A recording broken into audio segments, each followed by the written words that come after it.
Okay, today I'm visiting with Shane Keenan from Toronto High School. And Toronto is not in Canada. It's down in southeastern Ohio near Steubenville. Shane, how are you? I'm doing great today, sir. How have you been? Good. You've been working out now. Is basketball over for you guys? Yeah, we lost to Shenandoah last week. Pretty good. So I'm not playing a spring sport this year, so it's just lifting and footwork and big process for me. Okay, a lot of guys are going to trainers. Are you going to have any trainer, or are you just counting on your coach? And I'm sure he knows what's going on. Are you going We have a week trainer. His name's Dan Schaefer. He does a great job with me. He does a great job with all the younger kids too. He really does. Okay, let's talk about you, Shane. You're 6'5.5", 6'6", 285, and you play basketball. And on the football field, I recently watched you this morning. You play tight end, wide receiver. I don't know if you played offensive line, fullback in the wishbone, quarterback, and sometimes tight end, which is probably my favorite position for you. And then on defense, I watched you. On one play, you played nose tackle, and the very next play that you had the ball, you were split in. So you're pretty diversified. Okay. Yeah, being as big and as athletic as I am in this small town, I mean, they got to do whatever they got to do to put us in the position to win. That's really good. Are your parents athletes? My mom did flag in high school, but that's about it. My dad didn't play any sports. My brother plays Division II football. Oh, he did? Where'd he play? He plays at Wheeling still. It's his senior year. Wheeling Jesuit? Yeah, they just recently switched to just Wheeling. It got bought out. Oh, they don't call it Jesuit anymore. Okay, the head coach is a good friend of mine. Good man. Bernie? Good man. Intense and good, but he's really good. Okay, let's talk about. We'll come back to football. Who do you look at? Do you have anybody, Shane, that you've kind of looked up to and said, and when they talk to you or give you advice, you listen to, or they've kind of helped you be the person you are now? Well,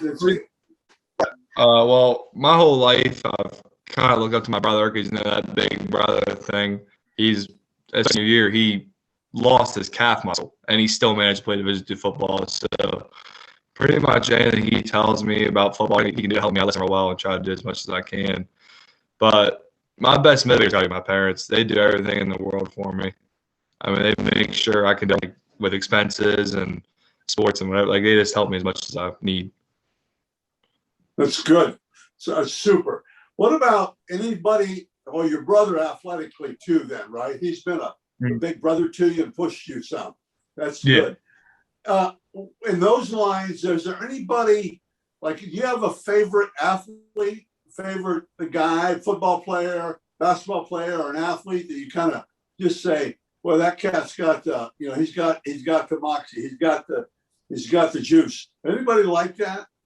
I mean, nowadays, I've watched a lot of Travis Kelce. I mean, he's the greatest 10 in the league right now. There's no way to keep your eyes off him. I think he's really good. Who's that? For Travis Kelce, the tight end for the Chiefs. Oh, yeah, he's pretty good. He was a quarterback in high school at Cleveland Heights. And then when he went to Cincinnati, they made him a tight end. He didn't like that. Yeah, he wasn't. But he's making some money now, probably more than I. Okay, what are words, Shane, that you live by? I ask this to everybody. Like, what drives you? What words? Like, for me, it's, win the day, success, do the best you can. What is it for you? Well, my freshman year, our senior class came up with this thing, burn the ships. So when the Vikings got to North America, they burned all their ships that they sailed over by. because they wanted to make sure there's no way for them to go back and turn. And they just wanted to see what they could do for themselves to make that their land. So I found out by that, you can't turn around, you can't change the past. You got to just focus on the future. That's really good. That's good. You know, in the Bible said, don't worry about the future because, you know, God's already there. You got to live day by day. So that's really good. Tell me, what bugs you? You seem like a good guy. What annoys you or not necessarily drives you crazy, but just kind of upsets you, bothers you? Anything like that pulls your chain? When people shortcut things that shouldn't be shortcutted, like weight room, like practicing, putting extra stuff like that, it really just bothers me. That's good. Well, you must have some pretty good self-discipline because you dropped weight down to 289, 285, didn't you? And we talked earlier. That's a good weight, by the way. But you dropped weight. That's got to be hard to do. Well, see, I actually had COVID is when it started because I couldn't eat. I was sleeping like 18 hours a day. So that started it. I really liked it. So I just kept dropping weight until I got here, and I feel really good where I'm at. Good. That's really good. So you slept your weight away, huh? You slept pretty much. That's good. That COVID did me dirty. You okay now? Yeah, I'm great now. I mean, I still can't really smell that well, but I can taste pretty good. Yeah, those were the obvious signs of it. Yeah, you lost taste and smell. And you slept a lot. Okay, I've been lucky so far, but I got my first shot done too, by the way. Okay, let's talk football. What's the strength? What's your strength on the football field right now, Shane? What do you look at as a strength? I think I'd definitely say my leadership is one of them with helping the younger guys. I think that's definitely one of my strengths, and my competitiveness. I hate losing. I hate losing more than I love winning. Okay, that's good. Favorite position?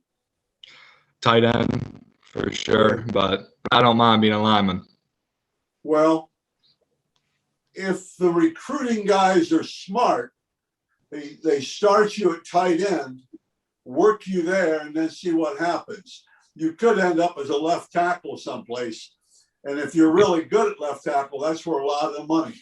If you get fortunate and mature and grow and work hard, who knows? Obviously, your size, I would think. What about something you really have to work on, Shane? Something I really gotta work on is it's got to be to realize that I'm not the only player that needs the ball. Not saying I'm selfish with the ball, but I don't really know how to explain it. Like, I get mad sometimes because other guys are getting the ball more than I am at first, and then not too long after I realize it's working. You know what I mean? It's not like I'm hitting the ball. It's just for like a couple like plays or maybe a quarter. I'm like, why not getting the ball? And then I realize it's working. I'm doing great. Why do we switch up something that's not working? Honesty is not one of your weaknesses. You're really honest. That's good. Yeah, I try to be. Yeah, that's good. And I think the same thing. But if you see the big picture, sometimes you understand. It seems. That's easy for me to say, but it's tougher for you and stuff like that. But you do get the football in your hands. I saw some passes and things like that. And I think working on probably for you, maybe you can bend, but you don't because all the guys are half your size. But I think you could keep learning to bend. And, one play where you pulled and went inside. So I think you have the feet to do all those things. My 2 cents. Catching the ball, like you said, hopefully the good guy, the real smart guys say, well, let's try you at tight end, and that's good, then go from there. Okay. Now, why is football important, Shane?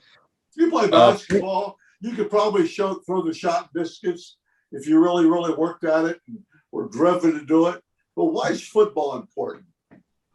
Football has been a part of my life for as long as I can remember, and ever since I was even in Pee Wee football, it's just been like my lifestyle. Like I love everything about it. From fitness to being able to physically hurt someone legally. I mean, there's everything in between. I mean, I just love everything about it. That's good. You're the second offensive lineman that says you like to just rough up somebody legally and not get in trouble. Yeah. He plays at Pick Central.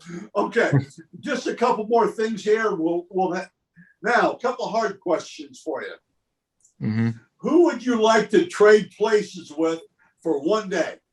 Only one day you could trade places with anybody, and why? Like a celebrity or like on the football field? Anybody. You're talking anybody. I think I'd have to say LeBron James just to see how much people he has worked in shape at his age. Just seeing what it'd be like to be treated like that. I think that'd be me. That's good. Okay. What do you do when nobody's watching?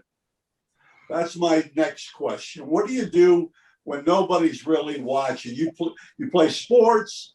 I haven't talked to you about academics, but what do you do when nobody's watching? Whether someone's watching or not, you still got to do the same thing. I mean, you still got to work as hard as possible. It doesn't matter if someone sees what you're doing. It's the fact that you know what you're doing. What do you do in your free time?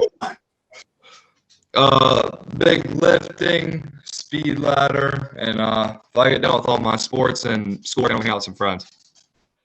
Okay, that's good. Okay, now let's talk recruiting for maybe a minute or so. Why would I want to recruit you coming from a small town, playing not very good solid competition, and you're not not playing a Division I schedule? Why would I want to recruit you? Because my heart and effort speaks more than who I play. I mean, you can just see even on the bad plays where it's not going my way or anything, I'm still as hard as I can. We're losing, I'm still going as hard as I can. Last play of the game, I'm still going to go as hard as I can. It doesn't matter who I go up against. I'm always going to give it 100%. Okay, tell me, with that, the same thing. What are you looking for as far as recruiting? What kind of school are you looking for, Shane? Does it matter? I mean, everyone has their dream schools at the end of the day, but I think I'm just looking for somewhere where I feel like I'm welcome. Like coaches reach out to me and text me all the time, but it's the coaches that keep in touch that really makes me think about their program, what they offer me. Like it makes me feel more wanted and accepted there than just someone throwing me an offer and talking to me once a week. Yeah. Well, the key, I think, and the end of sermon coming up, but the key is go where they can develop you. Go where they can develop you. That if you don't play if you're not playing after your sophomore year, they don't throw you aside and make you scout team. Go where a real seriousness in developing you, I think, is really huge. Okay. Yeah, I think that's Go ahead. I'm sorry. I think that's a big thing as well. If I want to take that next step. Yes, next up. Okay. Parents, big influence on recruiting for you or not? Definitely. My dad does everything in his power to put my name out there no matter what. He always is asking me questions, who's calling, who's texting. I think he cares about it just as much as I do. That's really good. Okay, we're going to finish up here. I think it's been really good to talk to you. And I'm excited about watching you. How do you do this summer? And let's talk. I'm going to close it off, but I want to talk to you a minute. So really appreciate you being on the show, okay? The podcast. Yes, sir. Thanks for having me. Good job.